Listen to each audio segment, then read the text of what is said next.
Donations, donations, donations, donations, donations, gifts, gifts, gifts,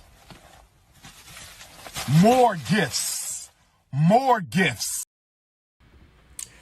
Peace, peace, peace. I am Phillip Roundtree, and you are tuned into the May 12th edition of Rhetorically Speaking. Props to those of you who are tuned in on Instagram. Hopefully some of y'all, followed the kind instructions and headed on over to YouTube. Definitely shout out to those of you who are watching on YouTube. Make sure you hit that subscribe button and share. And last but not least, props to those of you who are tuned in on Facebook. As always, much appreciated. So, I had to start it off with the good brother Umar. Last night he was on Black News Tonight with the OG, Mark Lamont Hill. And I thought Dr. Umar presented himself in a way that was representative of the light that I see him in certain areas, right? I think he was very calm. He was mild-mannered. He was matter of fact. I saw people post about Mark knowing the assignment. I guess that's a new thing, where people who do good jobs, they say they knew the assignment. Is that's what the kids doing these days? I don't know. But not only did Mark know the assignment, I thought Dr. Umar knew the assignment. Y'all know how I laud him for his perspective on black boys and mental health, in particular when we're talking about special education and ADHD. I thought it wasn't a sideshow like it tends to be at times with him. And I think he plays to that, right? Because promotion matters. It's like, we know attention matters in 2021. And so when he goes on in spaces like the Breakfast Club, or I just saw him on that show that I was on Fox, so I'm not going to say the name because they asked me to take my Biggie painting down, which I reluctantly agreed to. But he go on shows like that, and it's just like, all right, I'm just going to play to this idea that you have of me, which is, again, for promotion purposes, I guess that's a good thing. I guess any attention is good attention. But we see when he goes on shows like Black News Tonight with Mark Lamont Hill or Cannon's class. I think when I watched him on Nick Cannon's class, that's when I really was like, oh yeah, this brother for real. And so, yes, he has severe blind spots in certain areas. However, I would definitely hand him the mic and put him in the forefront with regards to things that is his specialty, right? So again, we talk about mental health. We're talking about this idea of school psychology and what that system looks like. So I had to play Umar for the people. Of course, I would love to get some donations, right? Hashtag Quantify LLC. Maybe that'll have me doing it a little bit more frequent. Nah. Listen, me doing this for the second time this week, I don't know the last time that I've done this multiple times in the same week, just because you know how life is. But this is something that I enjoy, and we should always be striving to do things that are healthy, that we enjoy. And so with that said, listen, man, we're going to get right to the business. So if you follow me on social media at Phil_Roundtree, you'll notice that yesterday I posted a video that went viral of he appeared to be no older than 9 to 10 years old, just given his physique, given the age, the physical appearance of the children around them, young children, right, around him playing football. And he got his bell rung. And for those of you who watch me, you know that I'm not an advocate of children playing those type of contact sports. Now, listen, we know basketball is a contact sport. We know that other sports where I'm trying to think of some more. So we talk about like soccer, right? Soccer is a contact sport, but we know it's especially dangerous for girls, and I'm gonna get into that. So I'm an advocate of children playing sports. However, our question, should they be playing sports that have high incidence of head injuries and brain trauma? And so right now I'm gonna play this clip again. If you're watching on on Instagram, head on over to YouTube or Facebook so you can see this video, because I would love to get your thoughts on it. So here it is. Run, run. Oh! All right, I'm going to play that video one more time. Right? I'm going to play it one more time, and then I'm going to delete it from my system, because again, it is traumatic to watch a young kid getting damn near assaulted by clearly a bigger, stronger, more aggressive, and I hate using the term aggressive when we're talking about a black child, right? But he clearly had that, what we call that want to. He had that want to on that tackling drill. So I'm going to play it again for those just tuning in. Run with us. Run. Oh! So I first saw that video yesterday on the timeline and the story of Danny Parmells. I guess I'm putting him on blast. Shout out to the good brother. He does great sports work here in the city of Philadelphia. And I saw that video and I was like, this is the exact reason why no child under a specific age should be playing tackle football. I don't think anybody should be playing tackle football. Now, some of you may say, well, Phil, aren't you a fan of the Philadelphia Eagles? I am. And it's like, isn't that contradictory to say that nobody should be playing tackle football? Possibly. However, when we're talking about adults and adults can make decisions, they have the wherewithal to recognize what it is that they're getting into. And so when we watched that little boy, he had no idea he was going to get his bell rung, that he was going to get decleated or hit stick like they used to do on Madden. He had no idea that was coming. And so when I watched that video, I was immediately, I was disturbed. And so I posted the video. And as always, especially when we talk about sports like football, because we know everybody loves football. No matter your race, ethnicity, gender, class, everybody loves football, right? And so I found people trying to defend what they witnessed. Defended by saying it was poor tackling.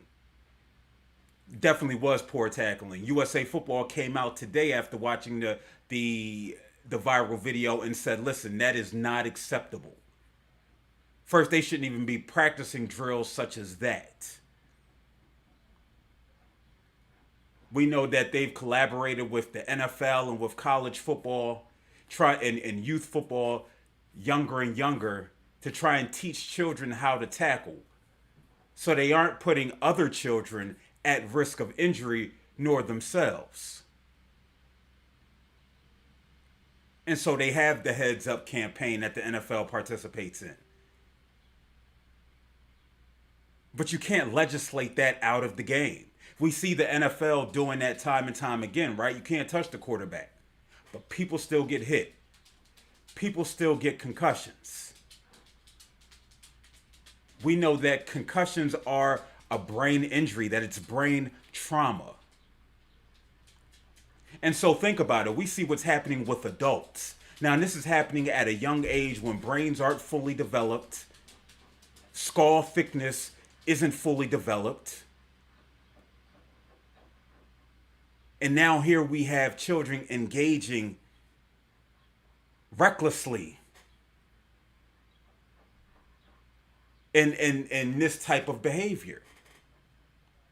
Again, we love sports as a culture. We love violence as a culture. Hence the reason why you hear adults in the background cheering, laughing when that took place. I made a joke saying that, listen, that and it was a little black boy who knocked off the block of that little white kid. That little white kid might grow up to hate black people as a result of that. I'm being facetious. Or maybe not. He might be now traumatized. He might have been concussed. The issue is we don't have these conversations when it comes to children. We know so much research is now being done on the effects of concussions on children. We only see a lot of times we don't even see what's taking place in childhood and how that impacts them as they developed. But no, what do we see? We see Junior Seau. We see Lawrence Phillips, who just died recently. Vincent Jackson, formerly of the Tampa Bay Buccaneers, dying in their 30s and their 40s.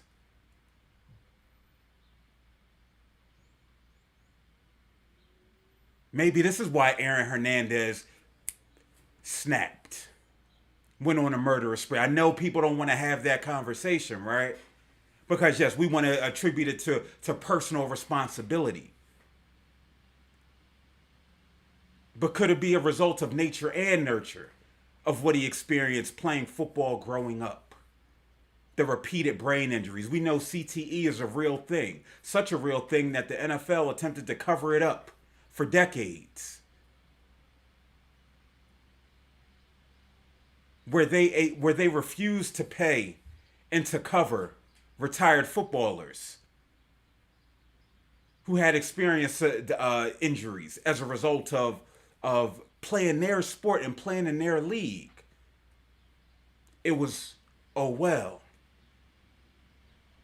You know, the argument for why children should engage in sports is it builds camaraderie. Agreed. It teaches resilience. Agreed. It teaches patience. Agreed. It teaches how to come together for a common goal. Agreed. But can't we get these things in other areas? Can't we get this from being on a chess team? Right? Can't we get this from playing tennis, being on a tennis team? Why must it be these physically demanding sports which can cause severe pain or impairment to a child? And when we talk about the idea of severe pain or impairment, that's what we classify as child abuse here in Pennsylvania. If a child experiences severe pain or impairment as a result of adult negligence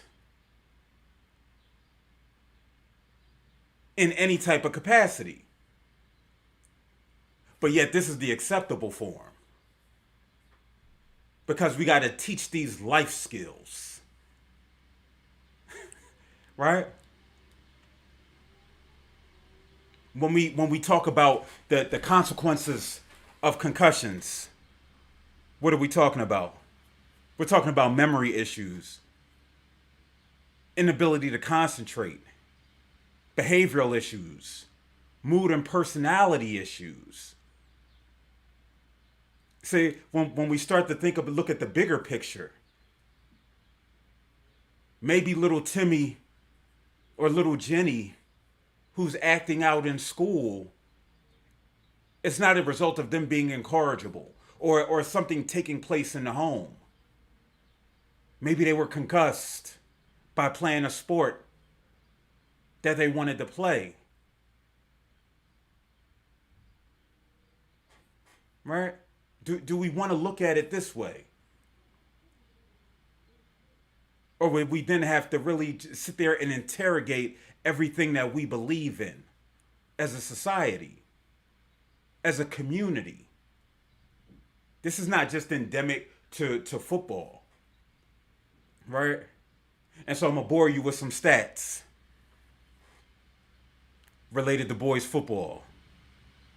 There's 10.4 concussions per 10,000 athlete exposures. Not every 10,000 athletes, exposures. So we're talking about every play that's ran, every drill that's ran. It adds up, right? We're talking about in the course of a week. If you're running 50 plays, I'm no mathematics major, but if you're running 50 plays in a week on offense and defense, and you practicing, let's say, it might be the extreme 7 days a week, what's 100 times 7? That's 700 right there. And we know it can be more or less dependent upon the level that you're at.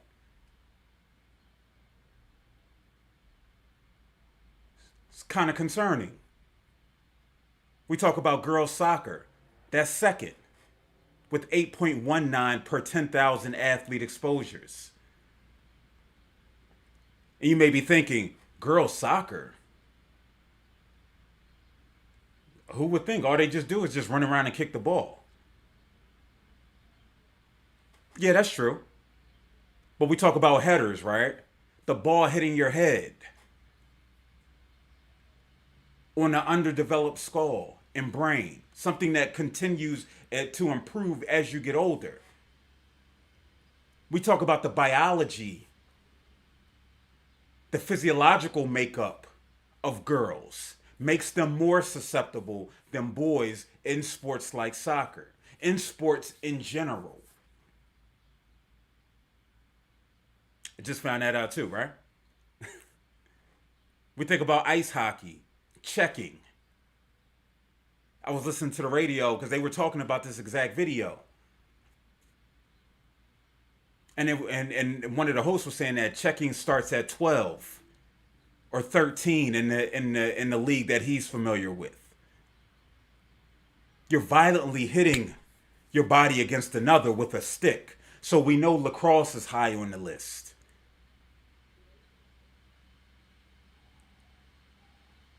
Again, why are we putting children at risk? What's the purpose? For whose enjoyment, if we're honest? Is it for the parent who's overindulging in the makeup of, or they're overindulgent in the sports that their child play? Why? Because maybe they didn't play it, right?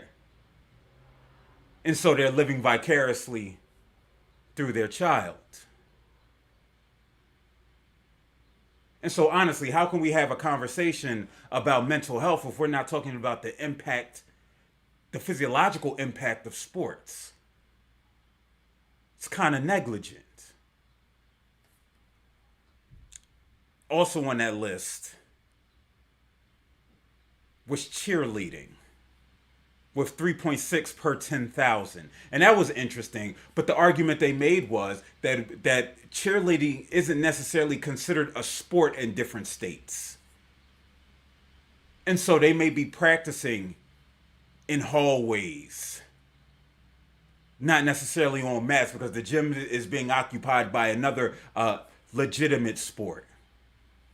And so if they're doing flips and tumbles and all that jazz, again, are we looking at it for our entertainment and what we think our kids enjoy?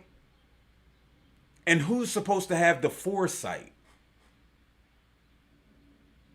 I know my 12-year-old daughter, sometimes she be wanting to do things that she's not thinking in advance.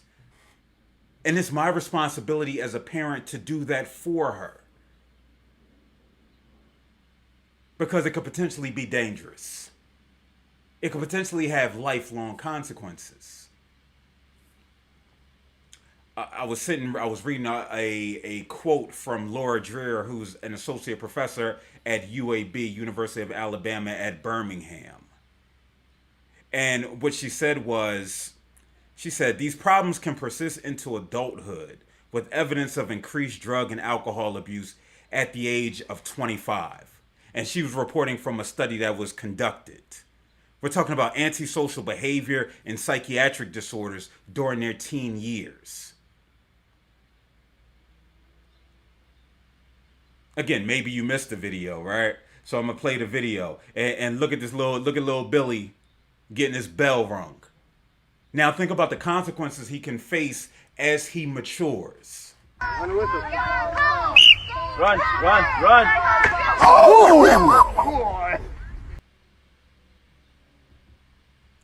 Think about the effects of the kid that knocked him out. How skittish he might be.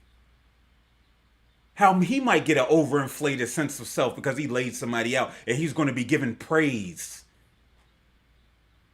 for a violent act towards another. But again, it's 2021 in America, right? 2021 in America. So no, at this stage of the game, you know, I got a little PJ on the way. No way in hell I'll let him play football. No way in hell. He better play badminton. Or he better figure out tennis or something else. Shout out to little PJ mama.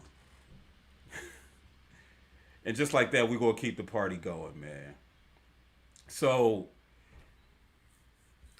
listen, let me take a sip of water. That's not even water. That's a little ginger ale makeup. It's weird what they're doing with these little artificial drinks nowadays. So I wanted to get into this conversation, not because I wanted to. Well, clearly because I wanted to. Not because I follow any of these people. That's what I'll say. Because I do not. I've never watched a episode of Real Housewives of Atlanta, of Potomac, of South Philly. I've never watched not one of those episodes. However, I have been on social media, and I've seen what's taking place with this woman Porsha, right? And the only reason I know Porsha because I know she used to be, I think, married to she used to be Porsha Stewart. She used to be married to Slash, Cordell Stewart, who was underappreciated black quarterback for the Pittsburgh Steelers. And if you want to read an interesting article about Cordell Stewart, because with him, it was one thing that was hanging over his head for decades. It was the fact that people said he was gay, right? And he did an article for, I believe, the Players Tribune. And he addressed the origins of where that came from. And it came from racist Pittsburgh. You know what I mean? But it was a good read. And I encourage you all to read it if you're interested, right? But this conversation with Porsha stems from whoever this boy is. I guess his name is Simon, who's in the picture with her, right? She is now engaged to this guy, Simon, who she's known for, she's known him for a little bit, but they've been dating allegedly for a month. They're engaged. The issue is that this boy, Simon, was recently divorced from this girl, Fallon, who was cool with Porsha after meeting her through Porsha's ex, Dennis, who was cool with Simon. Yeah, I have no idea, right? If you could follow that. And so people are saying that Porsha violated the code, the cis code, the bro code, because she started messing with this woman's Fallon's ex. And it had me sitting there thinking about this idea of a code. And I have personal experience with that on both ends. So, not to divulge too much because the people might be watching, right? One of my homies I was close with throughout high school, throughout my college years, even though we didn't, he wasn't at the school I was at, but we was cool. He introduced me to this woman who I started dating. Her and I ended up breaking up. And again, when I say brother from another, like if I see him on the street, like fighting somebody, it's like a 2-on-1. I'ma hop in, right? Because we don't communicate on a regular basis like we once did. It's always love there, right? He's done nothing to harm me in any type of way. So, I mean, he and I, we understand when we grow up, sometimes we separate from people that we love and care about. We don't talk as frequent. And so I will find out that he was dating, he was engaged, and he ended up marrying the girl that he set me up with and who I ended up dating for a period of time. Right? And so I found it out, and initially I was like, oh, that's wild. But then I was like, he happy. She's happy. I want them to be happy. Like, that's what this life is about. It's about finding peace in your happiness. It's funny, I ran into him at Cracker Barrel. And he said, yo, my bad, I should have told. I said, brother, you don't owe me an explanation. Like, you found happiness. Right? You didn't have to get my approval. Like, what kind of narcissistic stuff is that? Even if we are considered friends. Now, granted, right? In this situation, Porsha said, her and I are not friends. Yeah, we took some photos together. Yeah, I've been to the crib. But we cool. You know what I mean? We cool. I know you high and by. But no. Let's not get this misconstrued. She not my homegirl. And I think we hit that context matters. Especially in this situation. Because we got to think about the lives that they live. Listen, they on TV. Everything they do is for TV. And for photo ops, right? They're a brand. They're a business. I'm not a businessman. I'm a businessman. And so we know how phony these relationships are. Because everybody's trying to get to the bag. But even still, does she owe her a call? Yo, listen, I know you dated the bull, but I'm interested in him. Is it okay? I mean, what do we do with that? If she says yes, I'm okay with it. You gonna go do it. If she says no, I'm not cool with it. You got a decision to make. Are you going to go do it? We talk about this idea of value in friendships. Yes, you know what I mean. I don't necessarily know about this bros before HOES. And we know that could go both ways, right? It's not in specific to men or people who identify as male. People like, oh, she gonna get her karma. I don't even know what that means. What happens if they're together for 50 years? Then what? She's happy. Hopefully this Fallon person goes on to be happy. Again, I think as a society, we put too much stock in things that we really don't keep it real about. Now, for me personally, I said I was on the other end. Listen, I had somebody I was interested in when I was a young pup. I asked my man, like, yo, like, I know y'all, I mean, is it cool? Because again, this was the idea that I had, right?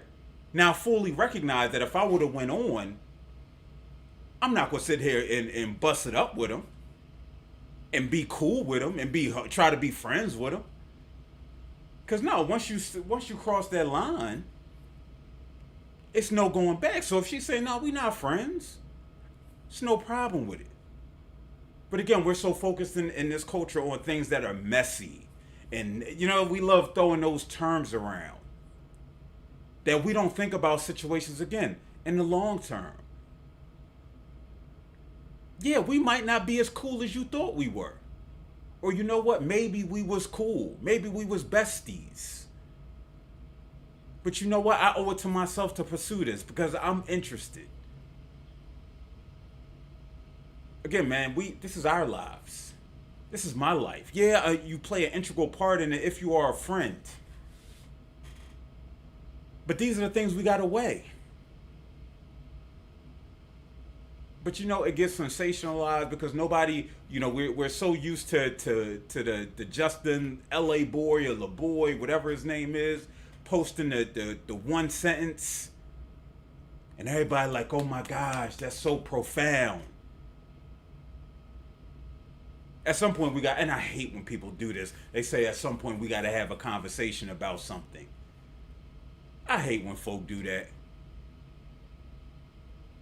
But listen, I find difficulty in posting these little one-liners, these little one sentences.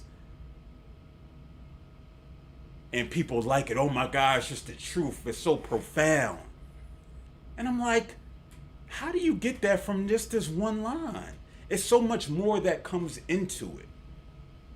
So, but when we talk about this idea of dumbing down ourselves as a society, this is a part of it.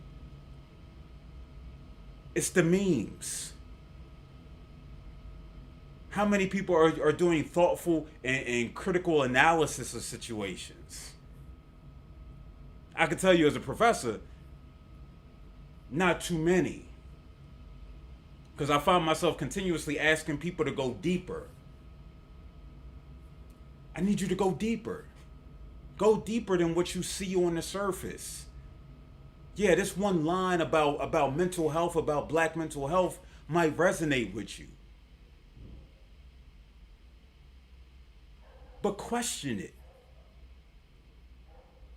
I can't think of the psychologist, man. Oh man, and I used it in my interview that I had last week, right? And Dr. Carr always talks about it. We should always be learning how to ask better questions, analyzing, so we can ask better questions. But that's not taking place. Folks just want to be firm in their position, because that's where comfort is.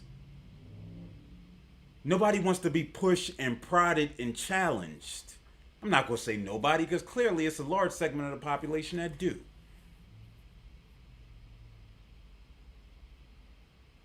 I know I just made a post about this idea of imposter syndrome and why it's not a thing for non-white people. And that's what I was just going to put. And initially I had just put that. But then I had to go back and say, Phil, you got to offer a little bit more depth than that. The same thing that I ask of people is the same thing that I have to ask myself. And so when we talk about this idea of imposter syndrome, yeah, I might walk into a space and I might feel less than or like, why am I here? But what does that, or how did I get here? Do I belong here? But where does that stem from? That doesn't just come out of thin air. And so I attribute it to after, doing reading and thinking and sitting with what things other people say. Imposter syndrome is a luxury of white folk. But the effects of what we're experiencing is the effects of colonialism, of white supremacy, of racism, of misogyny, of misogynoir, patriarchy. All these Googleable words. That if we really sat with it, why am I walking into a space and I'm feeling uncomfortable? Because I got out here telling me that I don't belong in these places. And had have told my ancestors for centuries that they don't belong in these places. And so this is the manifestation of that. This isn't just something I just happened because of I just showed up one day. When we talk about strategies to combat imposter syndrome, I'm sitting there looking at it like, this pretty much invalidates personal experience, historical experience of people that look like you. Right? The strategies is whiteness personified. But again, if I make this one post that says imposter syndrome isn't something for non-white, it isn't something non-white people experience, that's going to go a whole bunch of different ways. And many folk are not going to do the work necessary to truly understand what's being said. And so when we think about ideas like the code, what questions are we asking? Does my personal happiness matters? That would be my first question. Am I juxtaposing that with my friendship? Am I doing something bad by seeking happiness? What is my reason for seeking it from this person? Again, are we asking better questions? Because that should always be the goal. Listen, I'm going to go into it. That's just my little rant on Porsha and them. I was getting a little fatigued because I told you, it's been a while since I did 2 times. But this goes along that same line of the code. Listen, it hurt my heart, man. You know Joe Budden, my favorite rapper. I always say that. As a businessman, I mean, clearly he knows how to make make $1 out of 15 cents. With that said, I tuned into the podcast today, the Joe Budden podcast that I've been critical of. Go to my website, quantifyllc.net, and check out the op-ed that I wrote on the podcast maybe about 1.5 years, 2 years ago. But I guess, where's the song? First the Fat Boys break up. Now every day I wake up, somebody got a problem with Hove. The podcast team has broken up.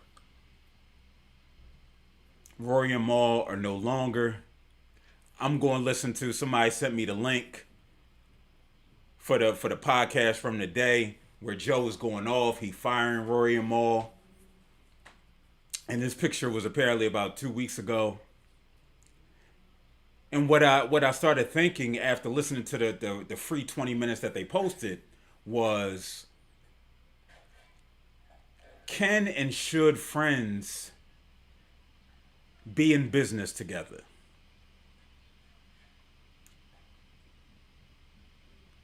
And I sat and I thought about certain things related to that idea. And the conclusion that I came up with was, I have no idea. I tried to think of, should some parameters be in place when it comes to friends who go into business? Should some ground rules be established? Because in this case, here you have somebody who is the boss of his 2 friends. Right? Somebody who's not necessarily being as forthcoming. And maybe this goes to the individual, right? When we talk about this idea of ownership. Somebody's not as forthcoming with information related to what it is that they do. But is that their responsibility? Right? Is that the owner's responsibility to offer that information up? When we think about our, folk who have 9-to-5 jobs, do you go to the higher ups and say, let me see the books? Now, listen, it's a complete difference here, right? Because we're talking about podcasting the game. We're in a partnership with one another. But do you have the right to ask those type of questions?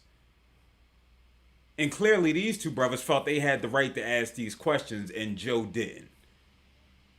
And so them not showing up to the podcast today, or yesterday rather, was the nail in the coffin for this partnership. But also nail in the coffin for the friendship. Because how do you go back from that? It's the idea of mixing business with pleasure. What happens when the business is jacked up? Can you get back to the pleasure aspect and concentrate strictly on that? I think it's difficult when we talk about entrepreneurialism because of a lot of what we talk about leadership and just leadership in general has a lot to do with who you are as a person, right? And so when we think of what makes an effective leader,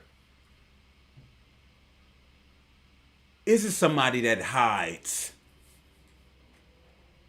keeps things close to the vest, keeps things on a need to know basis,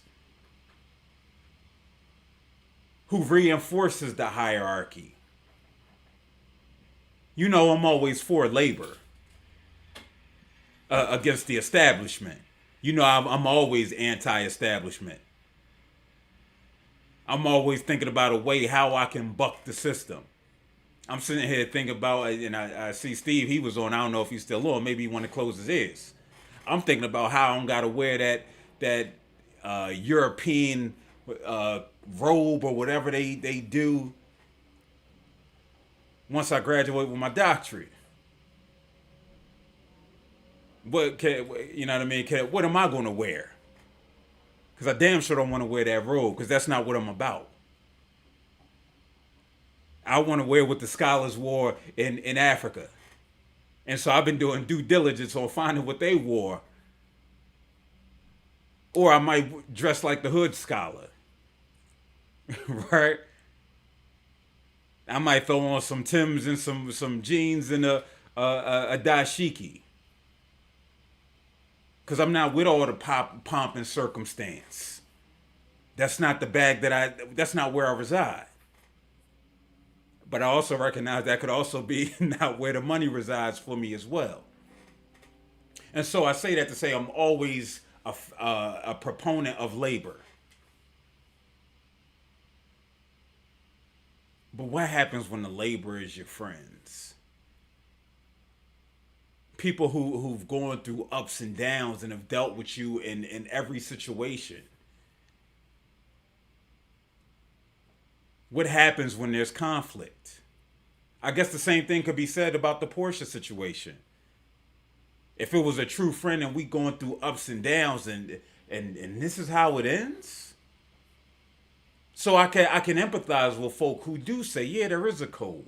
Because what we have is supposed to be more than just a human being. But what if that human being is meant for me? Not you.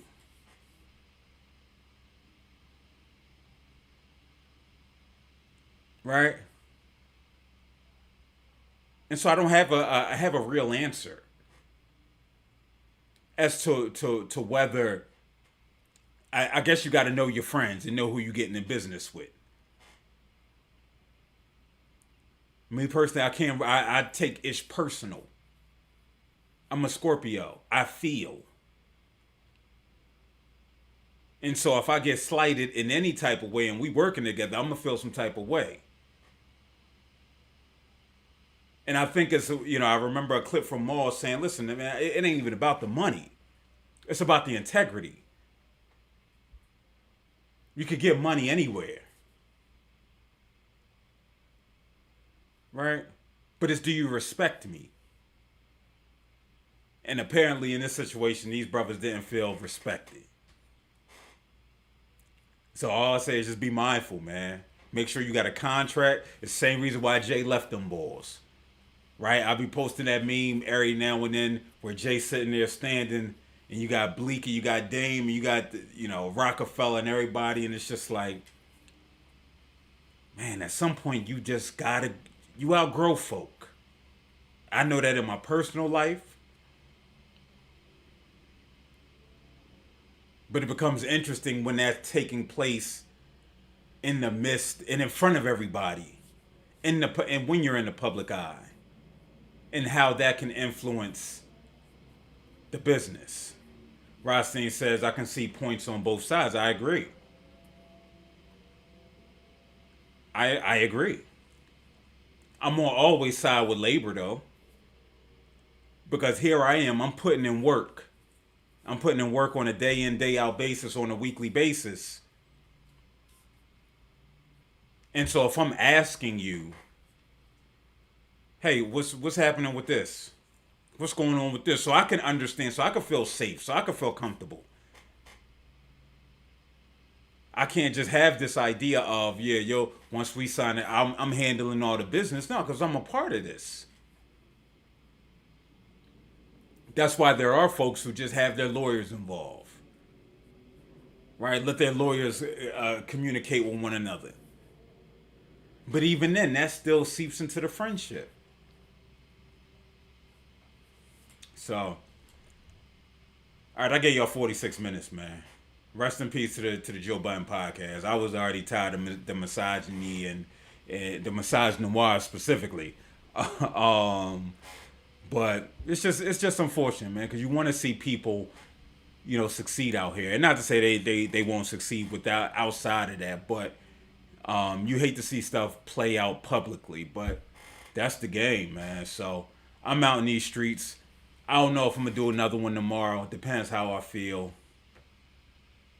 Peace.